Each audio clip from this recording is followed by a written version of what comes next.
Yo, what is going on, everyone? My name is Nick, or the Notorious Fantasy. In today's video, I'm bringing you guys Week 1 wide receiver rankings for fantasy football in 2020. I'm going to be talking about all of the wide receivers inside of my top 32. Talk about why I have them ranked where they are. Maybe why I have them a little low compared to where you think. Maybe I'm a little high compared to where you think. So let me know down below in the comments if you have any discrepancies with the rankings. You want to talk about it? Let me know down below. So before I get into these Week 1 wide receiver rankings, I'd like to ask if you guys could please go down below and click that subscribe button if you are new. There is now 7,000 people subscribed to this channel, and it means the world to me that we've gotten this far. I really want to hit 10,000 before the end of the season. That's my goal, and I hope that we are going to be able to smash that goal. And with that said, please smash that subscribe button down below like you're Ronnie at the Jersey Shore, because when you hit that subscribe button, it's going to give you the key to winning your 2020 Fantasy Football Championship. So make sure that you hit that subscribe button. But without further ado, let's get into it. Week numero uno, wide receiver rankings for fantasy football in 2020. We start off the rankings with, you guessed it, Michael Thomas going up against the Tampa Bay Buccaneers. This might be the easiest call I have ever seen to be the guy number one on the week. We have a matchup where it is going to be a shootout, a back-and-forth affair between the New Orleans Saints and the Tampa Bay Buccaneers. So to me, it's a no-brainer that Mr. Slant, Mr. 10 slants a game, who's going to score 30 points, New Orleans Saints, Michael Thomas is the number one guy. Coming in at number 2, we have Davante Adams going up against the Minnesota Vikings. Now, he is a pick in this game where I think he's not going to get too much volume, but I think when he's getting the ball, it is going to be very vital in this game. I think there's going to be a run-heavy affair between the Minnesota Vikings as well as the Green Bay Packers, but at the end of the day, Davante Adams always does it. It doesn't matter how many times they run the ball. He'll still find his way into the end zone or make a big play to make him warrant being a fantasy football start of the week and make him be a top 5 wide receiver on a weekly basis. Plus, the Minnesota quarterbacks are absolutely garbage. At number 3, we have Mr. JJ Julio Jones going up against the Seattle Seahawks. Another game here where I see a perfect example of a blueprint of the game that you can look at, and you can see shootout central in this game between the Seattle Seahawks and the Julio Jones's Atlanta Falcons. I think Matt Ryan is going to be slinging the rock a lot in this game. They sling the rock a lot in every single game because they love to throw the ball. They're the most pass-heavy team in the NFL last season. I believe they're going to be able to repeat that this year. I believe Julio Jones is going to be able to have a good game up against the Seattle Seahawks defense. At number 4, we have Chris Godwin at the New Orleans Saints. Now, it seems like Mike Evans may or may not play. That's the truth of it. Right now, as I'm recording this, we don't know necessarily if he's going to play or not. He returned to practice today and looks fine, so I would assume he is going to play. I just figured that was something important to note, because if he doesn't play, Chris Godwin will be an even better play this week going up against the Tampa Bay Buccaneers. But even with Evans in the game, I like Chris Godwin to light it up in this game, considering it is going to be a very high-scoring matchup. At number 5, we have Allen Robinson at the Detroit Lions, and the Detroit Lions defense simply just cannot hold Allen Robinson's nutsack, or his jockstrap, I should say. Allen Robinson goes to town every single year, not every single year, I guess just last year when he was on the Chicago Bears. He absolutely butt-fucked them, and I believe it's going to happen again this year. That Detroit Lions defense is not very good at all, and I think that Allen Robinson is going to have a fantastic game this week, coming in at wide receiver numero 5. At number 6, we got Wiki DJ Moore going up against the Las Vegas Raiders, and I expect this game to also be a high-scoring affair. Both teams with no defense to be found. Really, in reality, they both obviously have defense. They're just not the greatest defenses. I think DJ Moore is going to have a coming out here in this game, going up against the Las Vegas Raiders. This is going to be the first game ever where we see Teddy Roosevelt and DJ Moore combine for beauty, like that, like the fucking meme of the two guys shaking their hands. Just like that. That's the meme. DJ Moore and Teddy Bridgewater scoring 1 million fantasy points in this game. And I think this is the year where DJ Moore scores more than like 4 touchdowns. So let's hope he puts at least one up in this game and starts my prediction off right. I love DJ Moore again in this game against the Raiders, and I think that he is going to play very, very well. At number 7, we have Mr. Adam Thielen going up against the Green Bay Packers. And like I said, this is going to be a run-heavy game. But just like with Davante Adams, there's one receiver target on the team that is by far and none better than the other, and that's Adam Thielen, far better than the rest of the field of the Minnesota Vikings wide receivers. Kirk Cousins, Mr. If I Die, I Die, loves to throw the ball to Adam Thielen, so I expect him to be very involved in this game, even if they're trying to rush the ball a lot in this game. At number 8, we have Bobby Trees, Robert Woods going up against the Dallas Cowboys. I personally have him ranked ahead of Cooper Kupp in this matchup. Like we saw deep down into last season, Robert Woods was really the benefactor of the 2 tight end set becoming a thing in LA, and Cooper Kupp kind of struggled in that time, but I think Cooper Kupp will be fine this year, still a top 10 wide receiver on the week, but this matchup against Dallas is very good. Another matchup where we are going to see a lot of points scored from both sides, where the teams are going to have to be throwing the ball, and Robert Woods will obviously be heavily involved in this game, and with the loss of Byron Jones for the Dallas Cowboys, I'm just not too sure there's any corners in this game that will be able to stop Bobby Trees and Cooper Kupp. At number 9, we have DeAndre Hopkins at the San Francisco 49ers. DeAndre Hopkins tweeted the most disrespectful thing last night after the game. He was like grateful or some shit after the Houston Texans got slapped up by the Chiefs. Pretty disrespectful there, but now obviously an Arizona Cardinal going into San Francisco. Obviously a very tough matchup for anyone playing up against the San Francisco 49ers, but then again, you have one of the best wide receivers in the NFL. He'll be fine. Don't have him inside the top 5 due to the matchup, but he still will finish as a great wide receiver on the week and has the upside of being a top 5 guy due to the fact that he's one of the best wide receivers in the NFL. At number 10, like I said, we have Cooper Kupp going up against the Dallas Cowboys. Again, very good matchup-based game here for Cooper Kupp. I expect Jared Goff to actually play quite well in this game. I don't think they're going to need to run the ball all that much. I don't think they're going to want to run the ball all that much, to be honest with you, because now Darrell Henderson's playing. Seems like it's going to be a shit show for the running back, so it seems like it's going to be a very pass-heavy affair there on Sunday night in SoFi Stadium, so I think Cooper Kupp is going to have quite the good game. At number 11, like I said, we have Mr. Mikey Evans going up against the New Orleans Saints. Now, the issue with Mike Evans, again, is that he's hurt. We don't know how healthy he will be. On Sunday, we will know. That's when you're going to go ahead and make the decision whether you start him or sit him, so make sure you check out my live stream every single Sunday before the Sunday slate of games. I'm going to be talking about the games, talking about the injury, and answering your guys' questions, so please make sure you check that out. And closing out the top 12, we have my boy Calvin Ridley going up against the Seattle Seahawks. Just like I talked about earlier, this is a key matchup for throwing the ball. With the Falcons, who love to throw the ball so much against the Seattle Seahawks in a high-scoring game, I predict Calvin Ridley is going to do good. Fucking sue me. He's going to play great. You should think he's going to play great. You drafted him highly with the top 12 potential, and I believe he has that on the week. I love Calvin Ridley going up against the Seattle Seahawks. Now onto wide receiver 13 through 24. So again, if you guys have enjoyed thus far, please make sure to hit that subscribe button. Starting off number 13, we have Juju Smith-Schuster going up against the New York Football Giants. Now, Juju is the guy right here that I am so unsure about what is going to happen, but this matchup is magnifique. It is beautiful.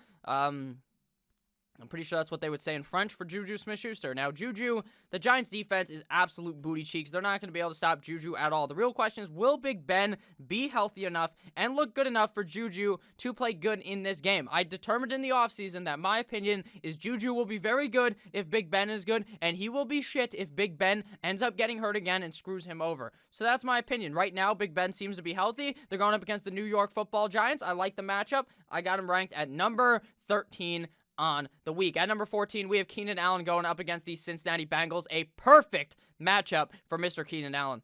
Ty God Taylor should have no problem giving the ball to Keenan Allen in this game up against the Cincinnati Bengals defense. I believe Allen plays quite strongly in this matchup. My only worry with Keenan Allen is actually the quarterback play. Is Tyrod good enough to even give him the ball? Now, you would think so, right? You would think he's good enough to beat the Cincinnati Bengals defense, but you never know because we haven't really seen much out of Tyrod recently. At number 15, we have my boy, Scary Terry McLaurin going up against the Philadelphia Eagles. Now, I know there's going to be comments, Nick, he's going up against Darius Slay, man. Isn't that fucking scary? I'm not scared of Darius Slay. Terry McLaurin will make light work of him, and reports are that Darius Slay isn't even going to shadow one guy. He's not even going to lock down the only wide receiver on the team that's going to be getting the ball. He's going to move on to Steven Sims or someone else. So, sounds like great news to us because Terry McLaurin will be able to cook any of the other corners, and will probably be able to cook Darius Slay as well and eat him for breakfast like he was Ezekiel Elliott eating some cereal. So I love Terry McLaurin in this matchup going up against the Philadelphia Eagles. At number 16, we have Tyler Lockett at the Atlanta Falcons. Now, I read some crazy-ass stat that Tyler Lockett pretty much owns the Atlanta Falcons franchise. When they play against each other, it is like a match made in heaven. Tyler Lockett just butt-fucks them without the use of any lube. It doesn't matter. He's going balls deep in there, and he doesn't give a damn because he screws them over, and they're not going to be walking straight for the next week after Tyler Lockett gets done to him. So this is a great matchup for Lockett, an ideal matchup for Lockett, I should say, and a great one at the exact same time. At number 17, we have Baby Chark, Baby Chark, DJ Chark going up against the Indianapolis Colts. Now, this is not a good matchup. Just not a good one. Colts defense pretty good. Jags defense pretty bad. So the Indianapolis Colts are going to be scoring a lot, which is actually good because DJ Chark is going to be getting a lot of opportunity late in the game. So don't shit yourself when 2 quarters in the game, it's going into halftime, and DJ Chark has like 7 points. You're like, damn it, Nick, you lied to me. You thought that he was going to be good this week, and then out of nowhere in like the 4th quarter, he scores a touchdown or 2 because Gardner Minshew's just feeding him the ball late in the game because the defense of the Jags just can't do anything. So I love Mr. DJ Chark in this matchup, even against a tougher one going up against the Colts. At number 18, we have A.J. Brown going up against the Denver Broncos.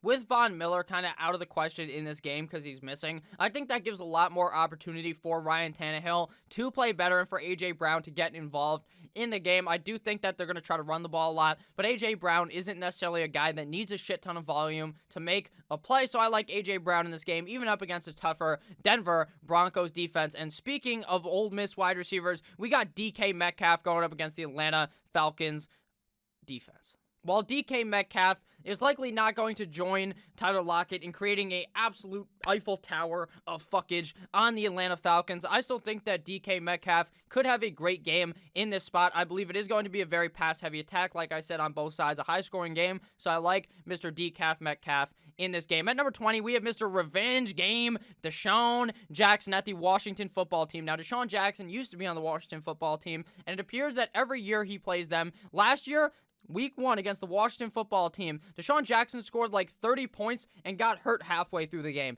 He is the revenge game master. Now, he's obviously risky because he's fucking Deshaun Jackson, but the risk isn't as big as you would think. He's not necessarily the guy that you would think of Deshaun Jackson is, because every clip you think of Deshaun Jackson, it's him just burning some guy and then falling into the end zone going, whoop, where he fell back like against the Giants. That's what you envision of Deshaun Jackson. But he is going to be just like, he's going to be doing his best Michael Thomas impression and doing slants all over the field and all that shit, getting involved all over the field. I like Deshaun Jackson. I honestly would not be surprised if he was the number 1 wide receiver on Week 1, because that's what Deshaun Jackson does in revenge games. At number 21, we have Stephon Diggs going up against the New York Football Jets. Now, this is the debut of the Diggs and Josh Allen show in Buffalo. Now, personally, this is an excellent matchup going up against the New York Football Jets. I do worry, though, how much do they have to throw the ball to beat the New York Football Jets? What if they're up by 1 million and Diggs just isn't getting fed late in the game? It probably should not matter, because Stephon Diggs will look like a giant next to these New York Football Giants corners, and he should be able to have a pretty solid game here going up against the Jumbo Jets. Before we talk about my man, Tyler, Boyd, ranked 22 at the wide receiver position, I'd like to give you guys a word from my friends and my sponsor over at OverlayDFS.com. OverlayDFS.com has introduced a new and innovative game onto their website called the Matchup Shop. I found myself really enjoying this, and I'm going to find myself making a video about this on Sunday if you guys want some advice on it. But I want to go ahead and explain to you guys how this works so that you guys can check it out yourself. Pretty much what it is just like in gambling. There are spread picks on team versus team. But instead of team versus team, this is player versus player in fantasy football. Who is going to score more fantasy points? For an example, Russell Wilson plus 6.5 fantasy points or Lamar Jackson minus 6.5. If you're not trying to get a little bit complicated there, trying to figure out the spread picks right there, you can just go with ones that are like money line right here. Josh Allen or Big Ben. Who scores more fantasy points straight up, plus or minus 0, so it's just pretty much straight up a money line bet. Which guy scores more points in fantasy football? I found myself really enjoying this. It's super easy, and you could pick the amount of money you want to bet on each player. You could go from anywhere, any range pretty much of money, however much you are comfortable betting on each and every matchup. So please make sure that you guys check out OverlayDFS.com. Link down below in the description. And back to Future Nick with the video. And we are back. Please make sure to check out Overlay DFS. Link down below in the description. Now, Tyler Boyd, again, this is not a beautiful matchup for the Cincinnati Bengals. The LA Chargers defense is quite good, but I do think that Tyler Boyd does get very involved in this game, get a lot of targets from new quarterback Joseph Burrow, so I like Tyler Boyd in this game. Sure, he doesn't really have top 10 upside in this week because of the matchup, but I do think he's a nice, safe play going up against the Chargers defense. At 23, we have probably the biggest risk on this list so far. That's Hollywood Brown going up against the Cleveland Browns. So, the problem with Hollywood is that he's so inconsistent. Like, he will have a game, but it's not even him being inconsistent, it's the snap count. Because last year, he was having games where he's getting a bunch of snaps, and he's blowing out the defense, right? Just destroying them. And then the next week, they just give him, like, 9 snaps, and he doesn't do anything. So, we gotta hope that he's involved, getting a lot of snaps on the field, so that he could do what he does to the Cleveland Browns. His coming out party last year's first ever game in the NFL, he took my Miami Dolphins to Pound Town and absolutely eviscerated them. So, I think in this matchup, matchup up against the Cleveland Browns. He's a nice firecracker you throw into your lineup with upside of legitimately winning you the week, but he also has the upside of screwing you over by only scoring like 4 or 5 points. So you have to understand the risk when you put him in your lineup. At number 24, we have Mr. Marvin Jones Jr. going up against the Chicago Bears. Now, this is a matchup that I really liked for Marvin Jones, but I kind of like it less now, if I'm being completely honest with you. Now, why is that? It's because Kenny Golladay is reported as doubtful. Seems like Mike Evans is going to play with a similar injury. I believe they both have hamstring injuries to Kenny Golladay, but it seems like Kenny Golladay is not going to play, and that's bad for Marvin Jones because on average, a points per game basis, Marvin Jones actually scores more points when Kenny Golladay is healthy. That's because they can't just simply eliminate Marvin Jones by putting the best corner on him, because you have to go back and forth between Marvin Jones and Kenny Golladay since they're both such talented players. I think Marvin Jones still has a good game up against the Chi-Town Bears, but I don't think it could be as good as it may have been if Mr. Kenny Golladay was still in the game. Now onto the final wide receivers of the video. Wide receiver 25 all the way through 32. At 25, we have Julian Edelman going up against the Miami Dolphins. So again, here's where we're going to have to kind of take a look back on Sunday and see if the injuries are okay with Julian Edelman. I assume he's going to be good to go. I'm assuming he's going to be fired up here to try to beat the Dolphins. But as a Dolphins fan, I'm rooting for them. I think they could win this game, even though we haven't won a game in Foxborough since I was like 5 years old. And I already see the joke coming. Nick, aren't you like 5 years old now? I'm 21, but I might look like I'm 15. But that's okay. At number 26, we have Mr. Mikey Gallup going up against the LA Rams. He's the receiver I like most this week for the Dallas Cowboys. I think he has the most upside out of the whole offense. Amari Cooper has not been practicing like all offseason at all, been dealing with these injuries. So I feel pretty confident in Michael Gallup this week, considering it's going to be a pretty high-scoring game. I just would not be surprised if some random-ass mother, like if Blake Jarwin or CeeDee Lamb scores the touchdowns in this game, and then Michael Gallup is left out to dry because he didn't score that touchdown, so he falls deeper back into the rankings. At number 27, we have the Cleveland Steamer, Odell Beckham Jr. going up against the Baltimore Ravens. Now, man, it seems like Jarvis might be actually hurt and not play that many snaps on Sunday, it appears.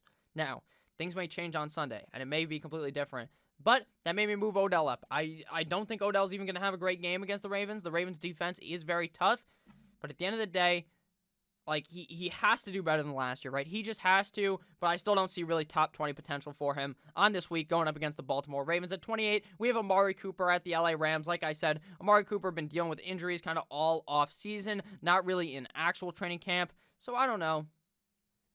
I just don't know. I feel more confident with Gallup than him, so I got Cooper at 28. Wouldn't be surprised if Cooper was number 10. Wouldn't be surprised if he was number 50, because that's what Amari Cooper does. He's hot and he's cold. He's in, then he's out. He's up, then he's down. He'll have a game where he plays up against the JV football team local to your high school, right? And then he scores 0 points. But then the next week, he'll play up against the best defense in the NFL and literally butt-fuck them. This week, Amari Cooper gets the Jalen Ramsey treatment. That is going to be a very tough matchup for Amari Cooper to escape. So I'm going to go ahead and believe that he's not going to be that good this week against the Rams. At number 29, we have Anthony Miller at the Detroit Lions. Now, Anthony Miller and Allen Robinson actually did form an Eiffel Tower above the Detroit Lions defense and go to town on that ass.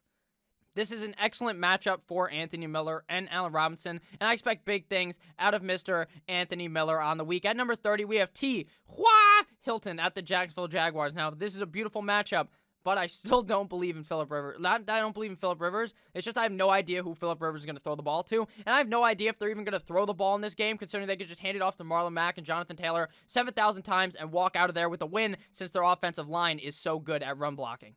With the bonus that the Jaguars' defense is not very good at run stopping. So, T.Y. Hilton could have a good game here, would not surprise me, but he could also be bad. So I'm going to go ahead and Boyd on the side of caution, take the side of caution, air it out there, and put him at number 30. At number 31, we have A.J. Green going up against the LA Chargers. A.J. Green gets hurt in practice and training camp. Now he's fine.